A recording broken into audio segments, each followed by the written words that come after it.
I mean, he's just jacked. Like, look at that. Like, come on. The wind came through and knocked the fence down, blocking the walkway to the door. So I propped it up with a couple of cinder blocks. I'm thinking this isn't my problem, it's my landlord's.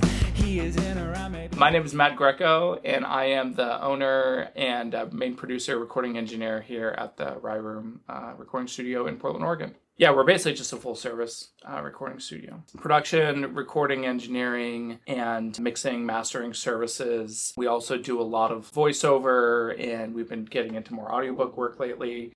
This is the main mix control room. I was really inspired a lot design-wise by a studio we did at Thelma's in Selwood. That's a Russ Berger room, who's a big studio designer. And I was like, you know, I'm spending the majority of my time in this room. Artists sure come in and stuff, and they're like hanging out in the live room, but they also spend a lot of time in the control room. So why don't I just have a nice, big, comfy control room? This whole idea of having this like small, tight little room for this big, giant live room, I was like, no, I don't want to do that. I do have a lot of my instruments, like my keyboards and guitars and that kind of stuff. And I think a lot of the reason why I chose to like have those be in here was just kind of a workflow thing for me. You know, swivel my chair over and then turn on a synth or my Nord and then just start recording. Is there a story behind the name of the studio? I came up with the Rye Room one day. I'm a big whiskey fan. The process of making whiskey, it's like you really can't cut corners if you want to make good whiskey. We kind of started to connect a lot of these dots with like how I like to make records and it being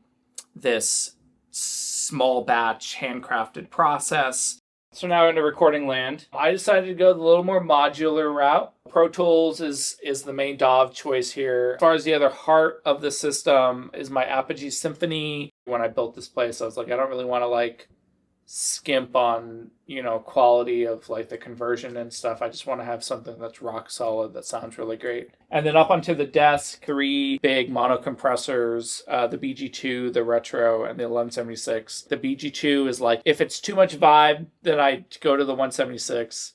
If that's still too much, if I just need clean, then I go to the 1176. And that's how I think of it. I started playing piano when I was 4 or 5. Once I got into middle school, because I was like, oh, piano's not so cool. Basically wanted to stop playing. And it was a sort of a family friend, artist in town who had hooked me up with kind of a bigger piano player in town named Michael Harrison. He goes like maybe our like second or third lesson, he recorded me playing. I was like, wait, what are these microphones? And I was in the computers and technology at the time. And I think just the whole thing, I was really fascinated by this whole recording thing.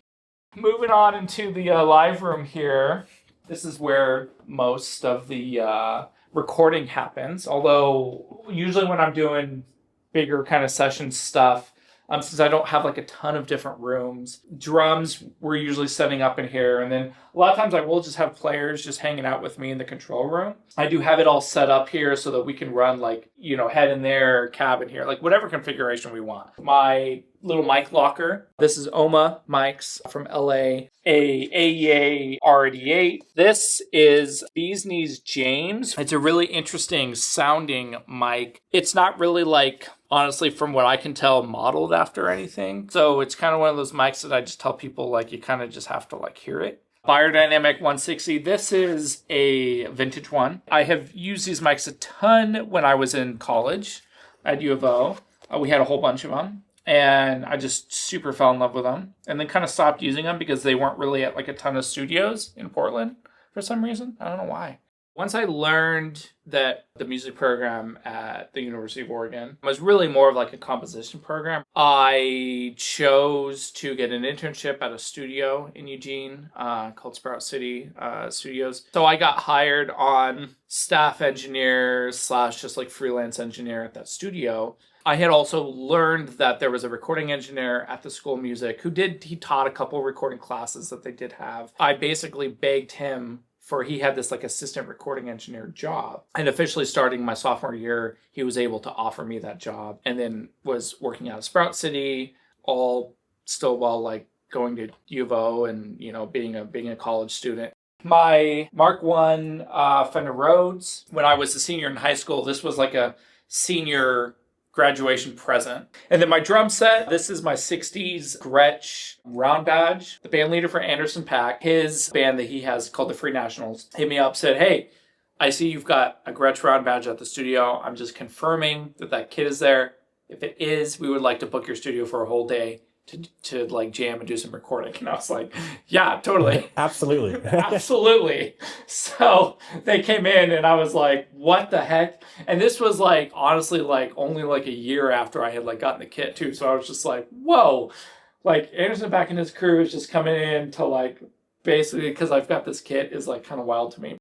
I prefer to make a record in a way where we do get to spend time picking apart the song, but picking apart the sounds and, you know, just really like dialing things in to get something that we're like stoked about, you know. I have a team of these session players that I work with, and that's primarily how like I would say 95, percent of the like records projects that I work on are being made. I still do view it as like this kind of like old school thing, but it's not. I mean, there's tons of studios in Nashville and LA, and that's exactly how their model is. It's not something that's super common in Portland. A lot of the studios in Portland are working a lot with bands, and they do work with like solo artists and stuff, but then those solo artists are just kind of bringing in their own players and that kind of thing. So it's a little different here.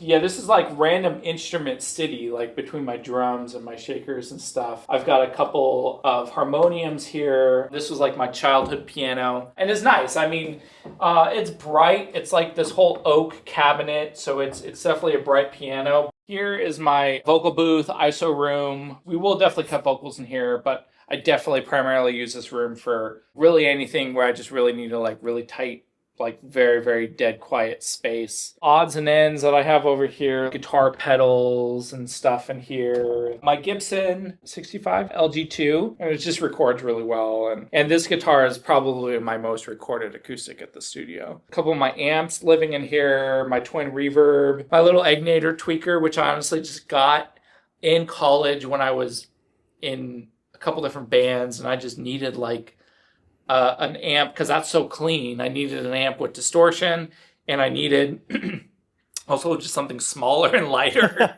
What are some recent projects people should check out? Eric Sorensen's record, of course. I had a blast working on that project. Eric's a super cool guy. A couple singles recently for a guy named Trent Toney, who's awesome. I've been working with him for a while. Most recently mixed an EP for an local artist in town named Gerber. What is next for you and the Rye Room? I want my focus going into 2025 being primarily mixing, but we'll see. We'll see how next year ends up. But for the studio too, I've continued to kind of build up not only the staff here a little bit, but also just with like my freelancers and stuff, having other engineers just kind of working out of here and other producers and stuff. Yeah, and I'm excited to see where that goes. So nice. Thank you for your time. Of course. There's